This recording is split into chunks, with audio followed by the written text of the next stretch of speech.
Hello, everybody. It's your host, Brian Hunt, and welcome to another episode of Risk On, Risk Off. This is episode number 10, and it's our last episode before the unofficial start of the summer holidays. Memorial Day's weekend just around the corner. And I'm going to take this opportunity to talk about content marketing. And since everybody here is watching this through LinkedIn, everybody must have at least a general sense of content marketing. But what exactly does that mean? And then specifically, when it comes to the world of construction and real estate development, dealing with subcontractors, we also to know that the industry itself is pretty slow on the uptake respects to taking on new technologies or new methodologies. And so how is it that maybe construction could firms leverage content marketing to help, build their brand and hopefully generate revenue? As I think we all know, there's a concept or maybe a feedback, or that people say, well, how much is this going to cost me, or what's the benefit of doing this?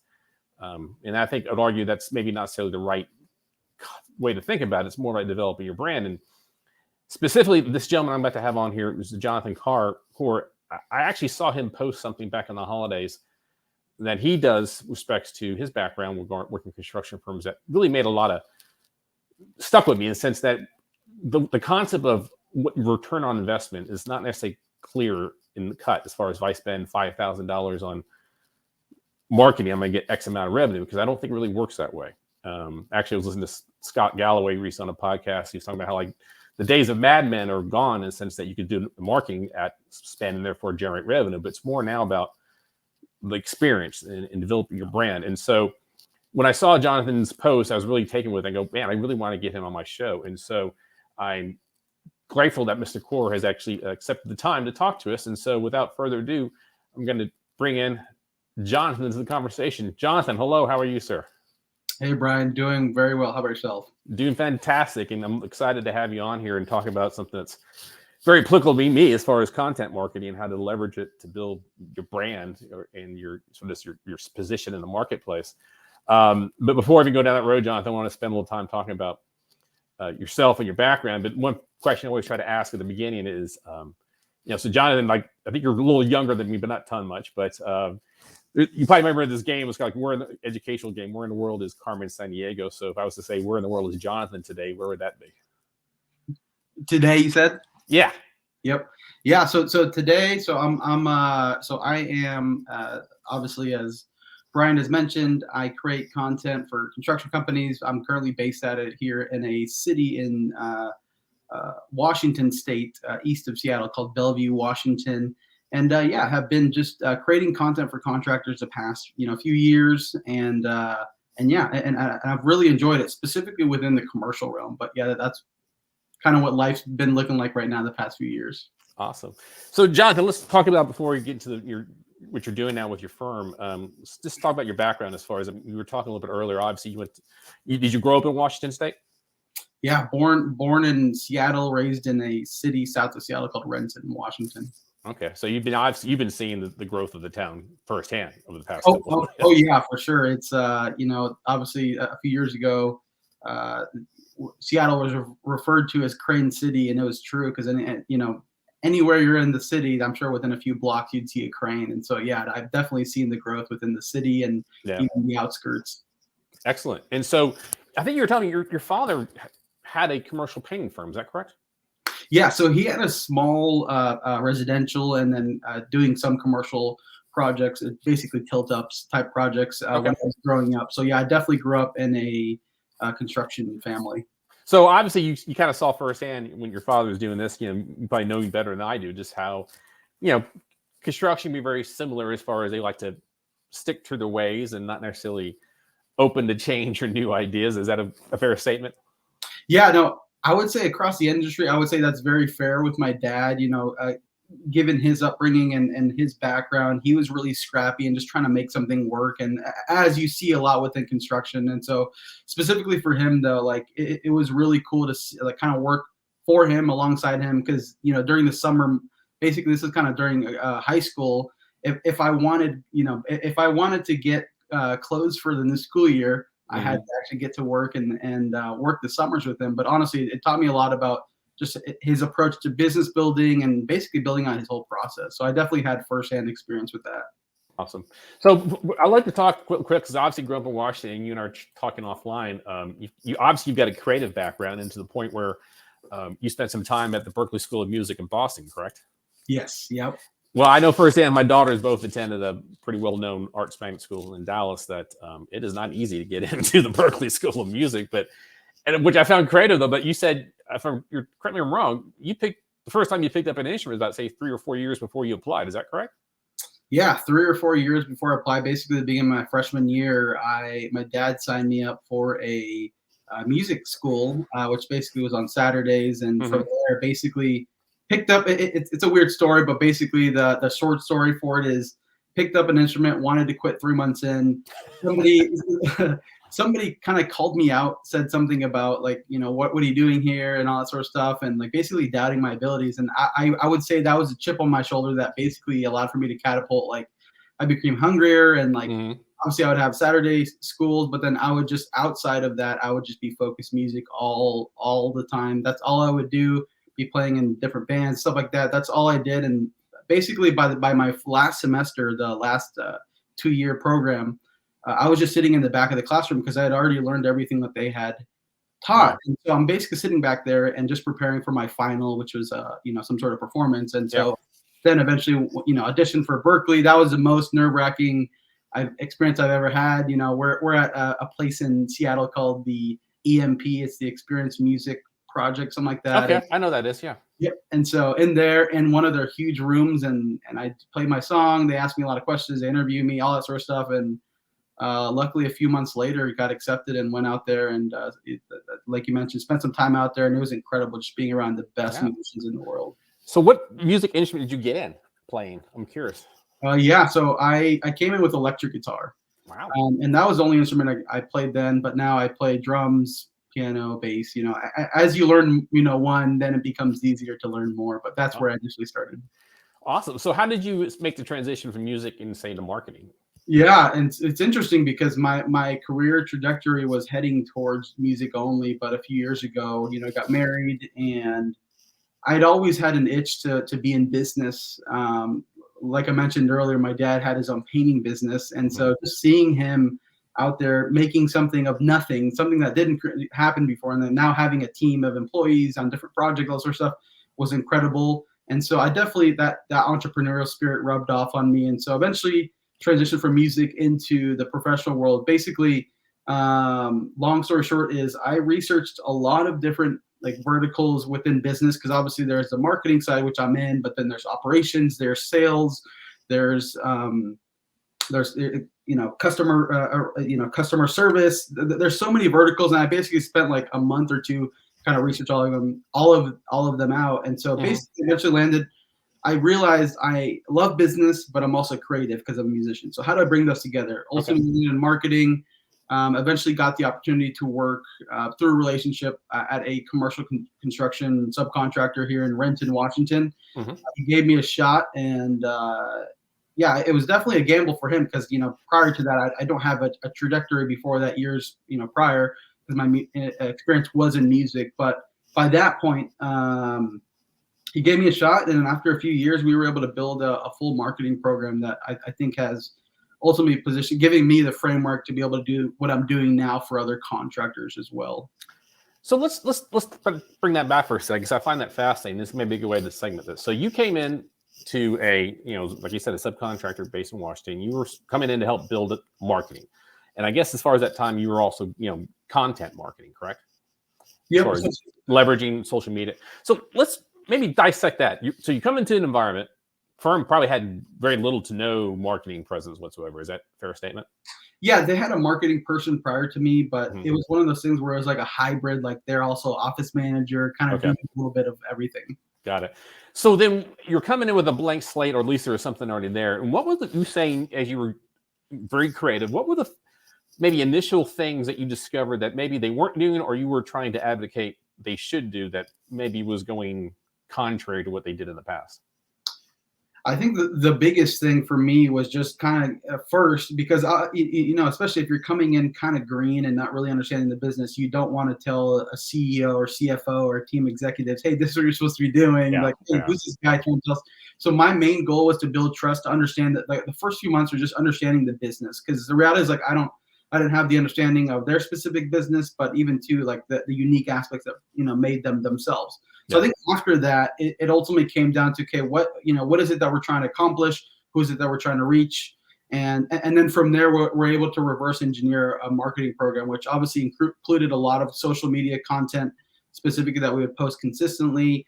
But then also too, we created video content on culture, values, different things like that, that just really began to build the actual brand and actually build its own identity. Because a lot of the time before, it was kind of perceived more as a mom and pop sort of Hmm.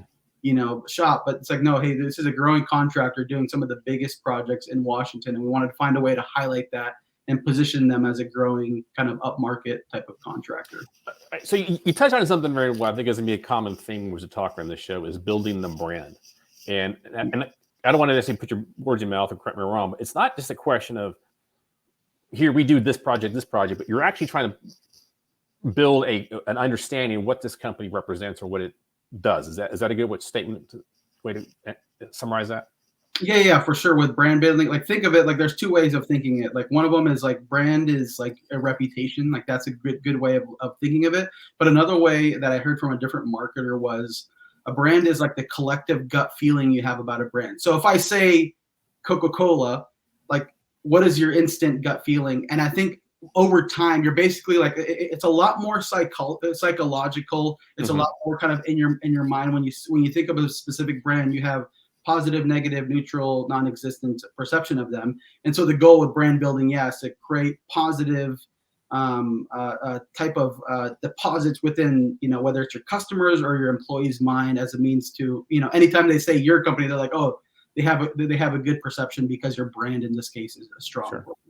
So when you were go back to that old job and you were starting to build a brand, you made some comments, but what are some of the specific things you were doing or platforms that you were trying to leverage to help build that brand? As far as, obviously, I imagine you're using LinkedIn, but were you leveraging Twitter, YouTube, whatever? I mean, walk us through some of those tools you were using out of the toolbox.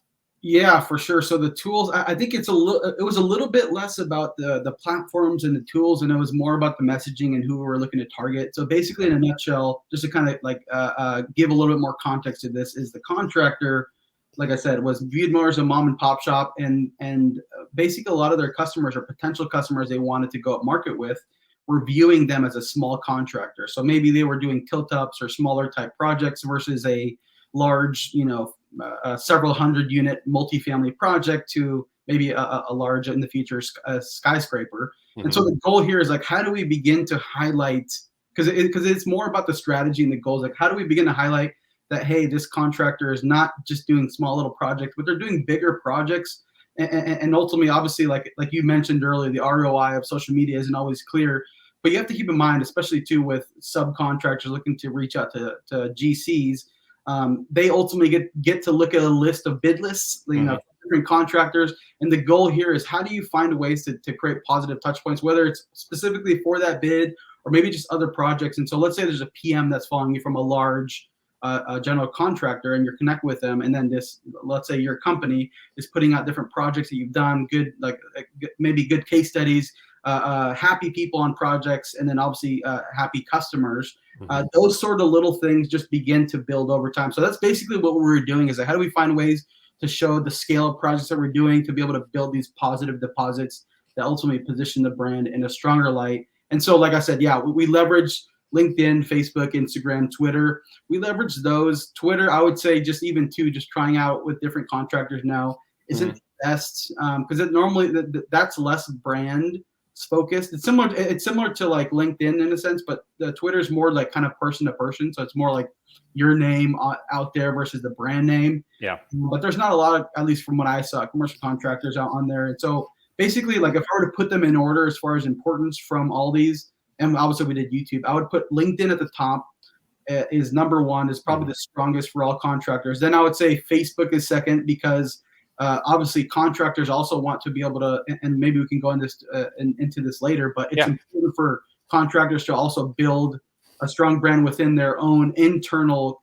company. And usually on Facebook, they'll have more employees, tradesmen, their families, all sorts of stuff engaging on that content. So I think both of those are the top two. Then from there, Instagram. The reason I would put Instagram's third versus second, years ago, I probably would have put it second, but now with the rise in video, it's becoming a little bit less and less potent as it used to be. Not saying it doesn't work, it's just less potent. And then I would for sure put Twitter at the bottom for that. But yeah, definitely LinkedIn is the top there. We did do some content on, like I mentioned, different videos on YouTube, and we would share that across all social media. But obviously, we had to leverage those distribution channels to be able to point back to that content. So go back to those time you get the old job and you were starting off, and not to say when did you start maybe seeing some benefit, and maybe how long did it take you to start getting to say, like, maybe not say you return your investment, but you start to at least see some traction, whether it be your metrics, as far as how that process sort of play out from where you started to like trying to deploy this strategy, leveraging content marketing? Yeah, it's a great question. So there's a few things. One of them was, I think, just beginning to showcase the type of work that we were doing was actually, I realized that, so like a lot of my framework for social media marketing is really built around projects and people, because let's say you take two specific, let's say commercial concrete, let's say a concrete contractor, they both offer the same services. They both like if you look at the actual line item for their scope, it's relatively similar. And so the goal here is, how do you differentiate? And that's where obviously highlighting their unique projects they're working on and their people. So basically those two verticals of content typically perform the best. Yeah, there's other content pieces like safety and other things that you want to be able to talk about, but usually content around projects and people had the most engagement. So as I realized that, like, cool, how do we begin to showcase more projects and then more people on these projects, and then maybe even do a crossover of those. And so I started noticing engagement started going up. And then the other thing too is, and I don't have a post, I have a future post on LinkedIn coming up, but it basically says something along the lines of, I would rather have 100 followers on my content that are decision makers, that are actually my ideal customer, than 1,000 or 10,000 kind of random followers. And the reason I say that specifically related to this is I started noticing that these large commercial GCs, like these large, like the biggest names you've heard, here in America, started following your content. PMs, project executives, project engineers, field engineers, directors of operations, all these like just different people started following this small little finishing contractor's content. I'm like, this is a finishing contractor. It's not one of your MEP, bigger size contractors. No, it's a contractor kind of at the tail end of a project. And so I started noticing that, these people started engaging with the content. And for me, I'm like, that's what you want, is to be able to create compelling content enough that actually gets your ideal customer to come and follow, and then ultimately engage with their content. Because obviously, anytime specifically on LinkedIn, if let's say you like my post, automatically my post is expanded to your network, because as you go on there, you can see that. And so just a ripple effect of more than anything, kind of the authority bias specifically. If you see, contractors from Mortensen and Hoffman and like Turner, and then all these big contractors begin to engage in your content, I think that just positions you as either up and coming dog or the top dog. Excellent. Love it. So I'll take a moment here for everybody who's out there watching. If you wish to have any questions for Jonathan, please go ahead and put a comment in the bottom right-hand corner. It says add a comment, and I'll see that, and I can let Jonathan respond to it. So feel free to ask questions.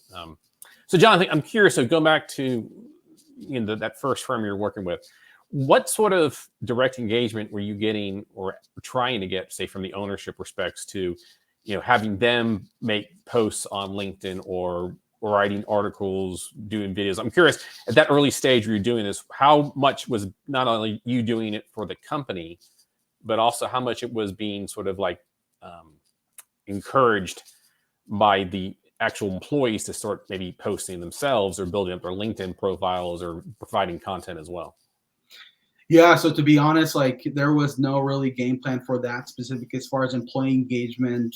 But the one thing I will say is that there was executive buy-in. Like obviously the CEO was the one I had a relationship with, and with specifically, he's the one who wanted to bring me in to help them build this full marketing program. And and the reason I say that is that's really important for any commercial contractors out there is you need executive buy-in, because as you begin to obviously budget is an important piece, but more than that is like messaging. What is it that we're looking to say out there and position ourselves as? And the reality is the CEO or the executive team have a greater pulse on the content. And so a lot of it was less focused on employee engagement and them posting on their own content, and more is like, how do we encompass who we are and who we're becoming and highlighting that on social media.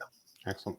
Well, we call this show Risk On, Risk Off, and sort of the sister organization or sister video I do every Friday is called 60 Seconds of Risk on LinkedIn. Well, I post on YouTube, but like one of the topics I always like to talk to people is entrepreneurs, because going out and starting your own firm is one of the biggest risks you can do. So tell me about, what was that motivation? What made you sort of decide that, yes, I could do this for this client, but maybe I should try to go out and find some additional clients as well? Yeah. So like within any commercial contracting business, I realized that a marketing manager, although like marketing is the title, there's a lot of things that go under that. Obviously, there's the social media side, there's a website side, there's even events, networking, all that sort of stuff. And so there were so many different verticals. And as I was doing what I was doing for this contractor, and although I enjoyed certain aspects, I realized the area I loved the most was specifically social media content creation. Because there were some early guys in like kind of the 2017, 2018 years, what's his name? Keaton Turner from Turner Mining. Like he started posting a lot of thought leadership content, and that was really inspirational for the CEO as well as me to see the impact that had. And so basically I realized I love content writing. I love creating content. And so eventually I basically had done some side projects, before I went full time, but it was basically May of 2020. I decided to go full time. Me and my wife talked about it and just decided it was time, and took the leap. Obviously, that's a huge risk, especially especially during a pandemic. But luckily, things were able to align, and ultimately that was my goal, was to set out to be my own business owner. And for me, like I just recently turned 29, and so for me, I'm like, I definitely want to have a business before 30. And so so that's basically kind of the thought process that led me to begin the process on entrepreneurship. And I'll tell you now, it's been hard, but looking back, I wouldn't have it in any other way, because I've definitely learned and grown a lot. Good for you. Now let's talk. You and I chatted a little about this, but so you're starting the firm and you're going out approaching potential clients, and you're trying to convince them, hey, content marketing it's where you need to be. How did that process go for you, Specs 2? How did you try to find clients, in the sense, especially in construction, or convince construction firms to use you? Because you and I both know this industry is very much based upon relationships, but they run deep to the point where it's almost very difficult to bring up something new or bring someone new to the table. Yeah, for sure. Great question. So basically, in a nutshell, I was able to sign my previous employer as my first client. Okay. Like they wanted to continue working together, so that basically helped me get some sort of business from the get-go. And then from there, it was kind of a combination of like referrals, which is really helpful. Me reaching out to friends, all sorts of trying to find, garner up some sort of business. And then I leveraged actually at the very beginning, I leveraged a online, like there's like a freelancing platform for people who are looking for these type of services. It's called Upwork. Okay. I started reaching out to people on there, and basically at the beginning, if I'm being honest, like I wasn't my business model now was not reflective of what it was back then. Basically worked with any industry that would pay me. I did anything within the marketing vertical, from social media, blog, Google ads, podcasting, everything I could, just to get paid, because I'm like, that's, you need to eat. And so indeed. And so I started there, but then, down the road, I basically focused on service businesses, then I focused on construction companies, and now I mainly focus only on commercial construction contractors. But that's kind of the way I started. And from there, like it's mainly referrals, doing some outreach here and there, and then, using platforms like freelancing websites. Got it. So fast forward to now, and it kind of goes back to like when I first saw your post back in the holidays, it really kind of caught my attention. When you're out there talking to, you schedule a meeting with a new GC or sub to maybe talk about your services. In this environment, I guess first of all, what is some of the initial obstacles or things you need to make sure, or incorrect perceptions you have to correct respects to, marketing and specifically content marketing, and how construction could benefit from it? So obviously there are a lot of misunderstandings specifically for social media, I would say across the board, but especially in construction, commercial specifically, because it is very corporate. It is very, sometimes a little cold, because and also too, the biggest thing is it's very secretive. Like you don't want, there might be legal, like, as risk and stuff like that. There's certain things you can talk about, certain things you can't. And so it really just kind of pigeonholed people to be like, well, if I have all these hurdles I need to jump over, then I just might as well not post anything. But the reality is, like, one of the biggest trends I've been noticing myself is a lot of the conversations I've been having with construction companies are usually around the 30 to kind of 45 years old of age. Okay. Those guys are beginning to understand, hey, like, we want to separate ourselves from, kind of the bigger guys or the more established guys and begin to find ways to get a strategic advantage. And so basically a lot of the standpoint is like, now that I'm working with a lot of these maybe younger or smaller contractors, we're beginning to actually see an uptick in engagement and actual impact within the market, and ultimately positioning them as a leader in the space. So if someone's out there, again, maybe the younger startup, maybe the more tech savvy, a little more open to doing things differently. If someone's out there watching their construction firm, they said you got to walk before you run. What would you say are kind of some of the best practices that you would suggest as far as, early on? I mean, eventually they should call and hire you, but let's say early on they want to kind of get things rolling. What would you suggest as some of the best practice they should undertake? Yeah, so a few good practices. One of them is don't be on every platform. Usually a lot of people think, hey, I want to start on social media. And I've had conversations like this with executives, like, okay, we need to be on here. I'm like, the reality is, no, you don't. Is where you need to be is where ultimately you believe your either audience, which consists of two people, either your clients or your employees. And then you want to be able to optimize for those. So in my personal opinion, working with contractors scattered all over the States, LinkedIn, I would say, is number one. Facebook is number two. Yeah. If you can only focus on one, I would go LinkedIn. And then eventually maybe you want to loop in Facebook, great. But I would say don't try to be on every platform. That's going to overwhelm you. And as well as another piece specifically around content is focus less on quantity and more on quality. Basically, I like, for example, for me within my own content, a year or two ago, I was posting every single day. I was getting next to no engagement, all sort of stuff. And for me, I'm like, okay, what if I took a step back, posted 2 quality posts, really thought through, really thought out, tons of educational type content, all sort of stuff. What would happen? And basically from there, that's where ultimately I feel like the top came off for my business, because I started getting leads within LinkedIn for my business, and then ultimately that led to actual revenue when I would sign these clients. And so for me, I would say, obviously, don't be on every platform because you feel like some guru or some person told you have to be on here. No. Be where your customers are. LinkedIn 1, Facebook 2. Focus on quality of content, meaning like maybe more thought out, thought through. Don't just try to put random content on random holidays like Donut Day or all these sort of things. Like, try to avoid that. And I actually have an upcoming post next week about these sort of things that kind of cue to how I know you're just barely starting off in social media. And then the last thing is like, don't be everything to everyone. The reality is, like, you have an audience, you have a specific people you want to reach. Optimize your content for them, and especially when contractors are trying to create content, sometimes like, okay, well, where do I start? It's like, just think about your customers or think about your employees. Like, what sort of message do you want to convey to them that either educates them, inspires them, encourages them, or moves them to maybe make some sort of action or decision?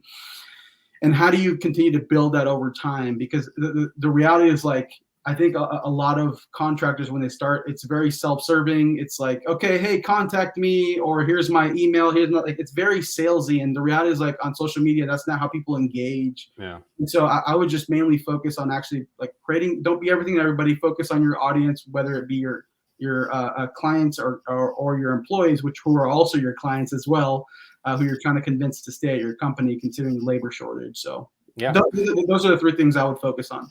Let's circle back for a second. I think you have a very interesting point here in the sense that there's kind of like 2 audiences you're trying to talk to: potential clients and your employees. And like for me specifically, I pretty much, I take heart to what you're saying, because my primary focus when I'm out trying to connect with everybody, my tent pole is LinkedIn. It's kind of the center, the nexus of everything I do. I don't do Facebook personally. I kind of think, and the reason I'd like to get your opinion on this, because for me, is like LinkedIn is, it's still much rule the road. People are pretty polite in business, and as people are business. Facebook can get kind of coarse, for lack of a better term, especially you got to get into like political issues or things of that nature. How do you message in Facebook versus what you do on LinkedIn? Is it different types of posts? I'm kind of curious. I'd like to explore that a little bit further. Yeah, so it depends, Brian. I think specifically for contractors, maybe there's some content that we'll post on LinkedIn that we won't on Facebook. But the reality is, like, we're trying to create content that is a little bit more evergreen, that is able to go across the board, on both platforms. But the reality is, like, there are different audiences, because basically what I have noticed with working with different contractors is LinkedIn is more the usually you'll engage more like superintendent and up. So superintendent, general superintendents, PEs, PMs, executives, all that sort of stuff. And then usually on Facebook, it can include some of those, but mainly it's going to be tradesmen, obviously employees. And so it basically is becomes a little bit more internal. And so usually you want to keep both of them in mind, but those are kind of the two audiences, at least that I've seen across, different companies throughout the States, that basically silo them that way. But obviously for your business, it would be a little bit different as far as the approach. I think I still like LinkedIn because it is more B2B, and I'm not saying people are expecting to be sold, but you can start a conversation, you can build a relationship, which, as you know, construction is a relationship game. And so obviously you want to be able to do that. And that's why I love content, because I have another thought or saying that I do is, like, for me, social media marketing or social media content is building relationships at scale. Yes, you and I can have a conversation on our own, not recording this, but the power that social media gives us now, that you and I are having this conversation and that other people are watching this, we're able to scale this because of social media content. So that's why I love, like, building relationships at scale. Agreed. So curious, when you're talking with your clients, what are your thoughts with respect to video? You said that, the average attention span of people on video, like for TikTok, is 60 seconds. I'm kind of curious, what is your sort of approach with respect to video? Yeah, so video is a little bit more unique, just because, especially like if obviously one hurdle I have to sometimes cross is, hey, we should post on social media. Like, that's super important and all that sort of stuff, creating the content, aggregating all the content and all that sort of stuff for it. But video is a whole nother monster, because obviously that requires, especially if we're not in the same state, like getting a third-party service or something like that to be able to do that. But let's assume they want to go down that route. I think there's a lot of room for video and at a minimum photo, because construction is very visual. Like, yes, we can describe it in text, and I think copywriting is super important, but it's also what you show and who you show and what you show, like specifically related to projects. And so I think there's definitely a lot of ways to leverage video. And I think, there were, like I mentioned to you, like the Keaton, like the Turner Mining, like they did a lot of content video when they had their director of marketing, Zach Stinton, years ago. And that obviously popped off. Like, that allowed for them to build themselves as a growing kind of disruptor in the space. And so I definitely see it as a very competitive advantage, specifically related to projects and people. But it ultimately comes down to, like, is there the buy-in? Is there the budget? And then ultimately, is there the ability to actually create an actual compelling content? Because what you don't want to do is just create a video just to create a video. It's like, well, what's the goal? Who is it? Yeah. Who is it we're trying to reach? And what's the ultimate end game with this? Excellent. What about, I'm curious, like, one thing we're seeing more, like, because, like, for me, a lot of thing I do has been structured on LinkedIn, and it's like, they come up with a new function. Like, LinkedIn, started off, with 10, 15 years ago. For me, it was like every time I met somebody, I would use them as a connection. I kind of built as an online resume. That way, if somebody recruiter wanted to call me or whatever the case, they would find me. And then this past, say 5 years, 6 years, when I've been doing more, business development, marketing, it's been a way for me to get my word out. And over the years, LinkedIn sort of has changed in the sense that, and I think you and I were talking about this, a couple of years ago, that there was a function you could write an article and post an article. But I was always kind of like, compared to the other average posts I'd get, it didn't seem like I didn't get as much uptick, or at least stats that go with it, as far as posting a long form, 5-minute article, whatever the case may be.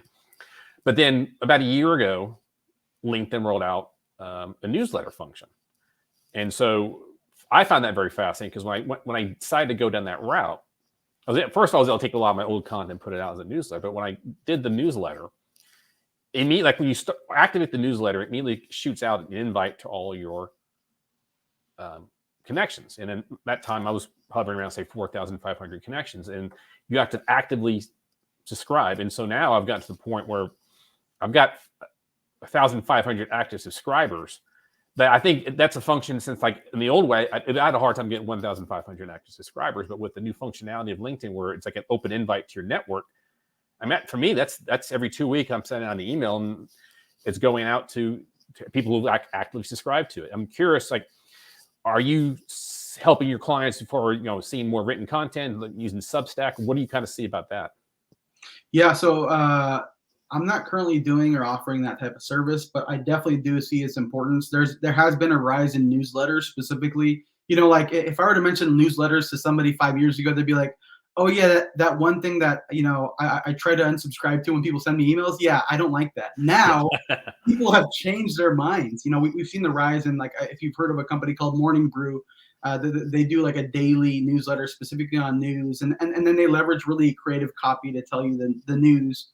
Yeah. But there has been a rise, and so obviously LinkedIn has seen that growth in that area. So now obviously LinkedIn's goal is, like, how do we get these content creators on our platform and to stay on here? Because they're, like you mentioned, one of the companies, there's Substack, there's Gumroad, there's a lot of these other companies out there that you can ultimately siphon your audience to. And so I think specifically, like you mentioned, like to contractors, I don't offer the service specifically, but to individuals like such as yourself, and even to a lot of other content creators on LinkedIn, I think that's a great avenue because it allows for you to get your thought leadership, your perspective on the industry, and specifically, like, be able to educate, inspire, or motivate somebody to take said action. But I definitely do see that as a growth in specific areas. And even for you to mention that you have 1,500 subscribers, that's incredible. And I think and honestly, if I were to encourage you specifically to take one step deeper, is to actually make those newsletter subscribers into email subscribers, because email is probably going to be the strongest thing. Because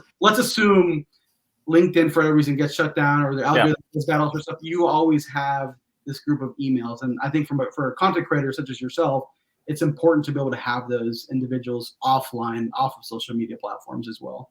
Oh, amen. No, yeah, it's and then, like, this right now we're doing right here, this is a LinkedIn Live function.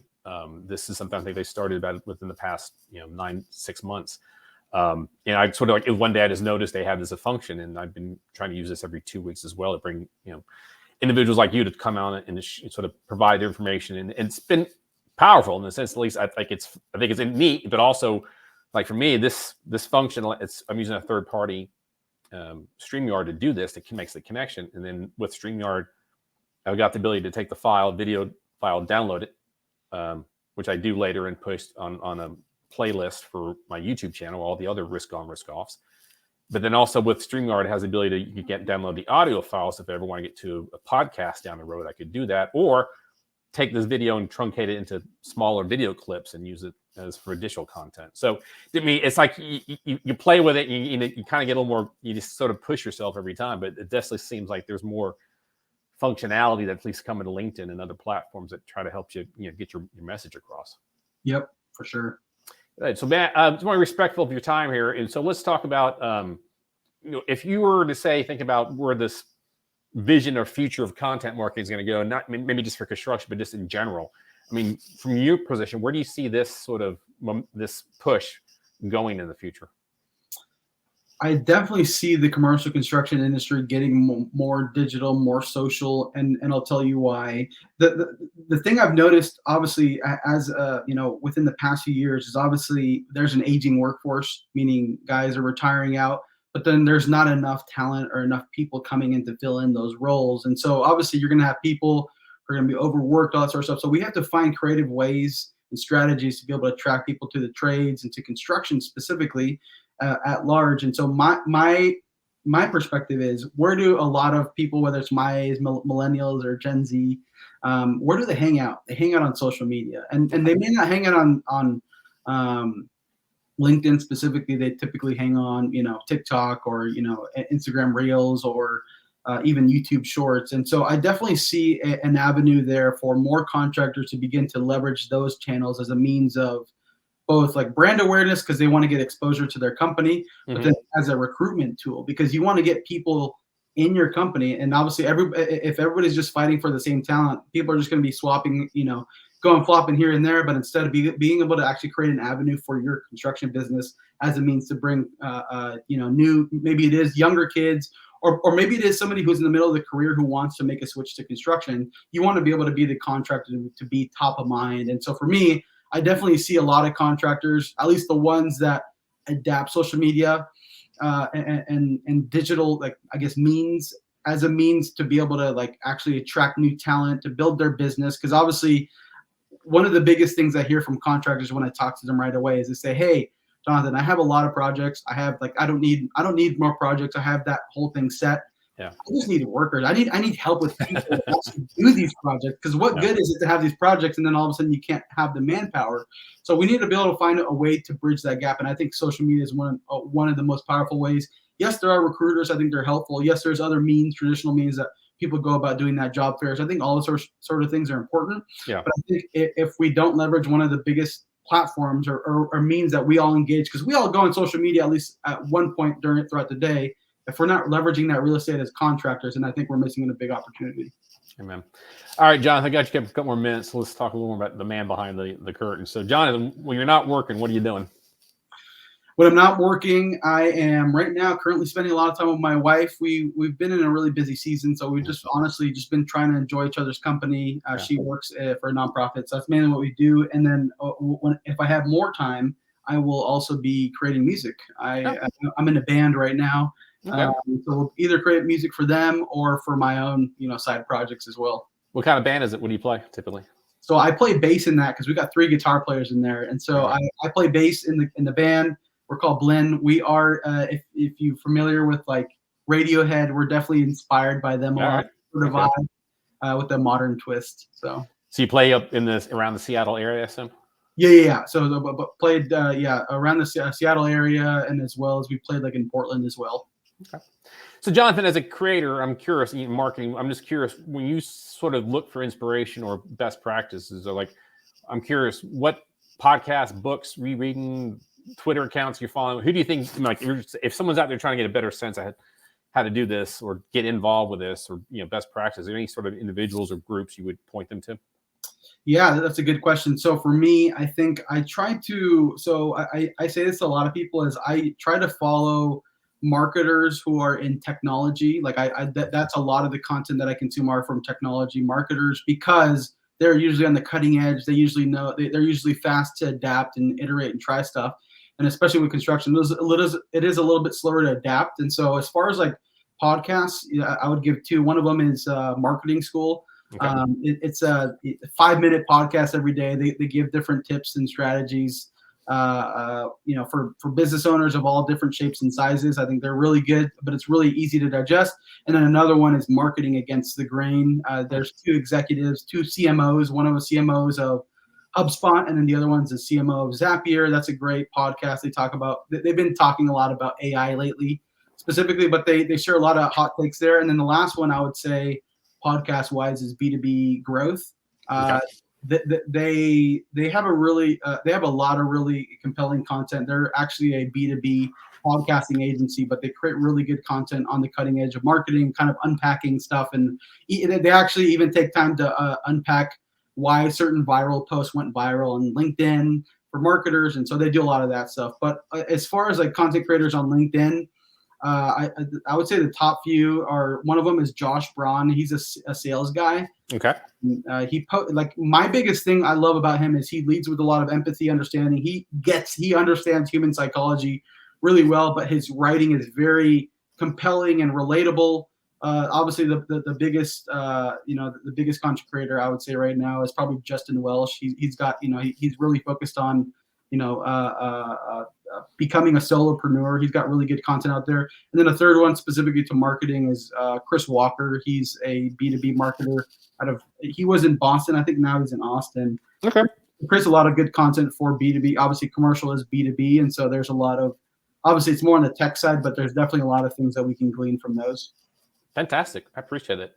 Jonathan, thanks so much for your time. This has been a really interesting conversation. I mean, as for me, I've kind of, the fact we're doing this on LinkedIn is evidence of content marketing, but it's definitely a brave new world out there. And, I think you kind of touched on it. It's, technology sometimes can be someone the last, not necessarily adapt as fast as they should be in construction or new methodologies, but it's a competitive market, especially here in Texas. I think it's those who adapt and embrace new methodologies are the ones who are going to advance, while the others are, I think, are going to go stale. So, Jonathan, just to make sure, can you tell me what the name of your firm is and how they can contact you if they want to reach to you directly? Yeah. So my company is called Customer Growth. You can find me on LinkedIn, Jonathan Core. Obviously, if you're connected to Brian on LinkedIn, then we're both connections there, so you'll see us as a second level connection. But basically, here's what I'll ask people: is like, if you wanna connect with me, obviously reach out through the DMs on LinkedIn. But at a minimum, if you want to just connect with me and not even message me, that's totally cool too. I don't bother. I don't pitch. I don't do all these sort of things that a lot of people tend to do on LinkedIn. And instead, I actually just try to provide value. And obviously, Brian, you can be a testament to the content I put out. Yeah. It's helpful, inspirational, educational content I try to put out there that honestly contractors can leverage and implement right away. Amen. Again, Jonathan, thank you so much for your time. I really appreciate it. Thanks, Brian. Yeah. Okay, everybody. Hopefully that's been another informative conversation here on Risk On, Risk Off. I think as anybody here's paying attention, this is LinkedIn. Obviously, it's a platform of social media. It is a dynamic tool to help build your brand, not only just for your company, but for yourselves. It's not going away. If anything, it's being embraced by other firms as far as other technologies, whether it be adaptation of Twitter, Substack, YouTube, TikTok, whatever the case may be. Because at the end of the day, you're trying to build your brand. And I think as we talked earlier, it's not a question of if I spend $5,000 here, I will get X amount of revenue. It's a question of trying to be front and foremost in people's minds, the people who are looking to maybe use your services or your firm, sort of build that brand, because it's being out there and repetitive and staying in front of them. And it's a grind, but I think it is, like we've shown to show, it's the new way to try to get your word out there. Because I think we've seen video advertising has dropped off. People don't publish so much, advertise so much in papers because people don't subscribe too much anymore. Everything's streaming. So digital content marketing is a way to get access to clients in markets through the access of content marketing in social media. Again, as always, thank you for participating, and hopefully you enjoyed this. This video will be available on YouTube channel as well. And if you wish to have a certain content or even an individual on this show, please let me know. Love to have them. Until next time, guys.